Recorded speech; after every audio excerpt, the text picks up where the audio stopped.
বাইতুল আমান নুরুল হক সওদাগর জামে মসজিদের প্রথম জুমা নামাজ অনুষ্ঠিত হয়। পটিয়া উপজেলা আমির আলী হাজির বাড়ি পুস্তিরপাড়া এলাকায় শুক্রবার প্রথম জুমা নামাজ শান্তিপূর্ণ ও ধর্মীয় ভাব গাম্ভীর্যের মধ্য দিয়ে অনুষ্ঠিত হয়।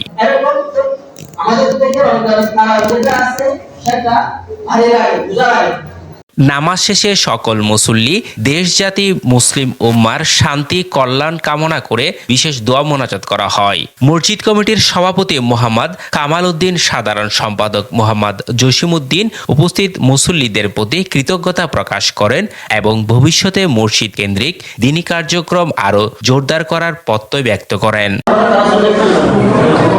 স্থানীয়রা জানান, নতুন এই মসজিদ এলাকায় দ্বীনি চর্চা ও ধর্মীয় কার্যক্রমের গুরুত্ব ভূমিকা রাখবে অপরিসীম। তারা ধর্মীয় প্রতিষ্ঠানের পেছনে যাদের অবদান শ্রম রয়েছে তাদের প্রতি কৃতজ্ঞতা আল্লাহ তাআলার দরবারে রহমত নিয়ামত বরকত কামনায় দোয়া করেন, মুসল্লিদের শান্তি ও কল্যাণ কামনা করেন।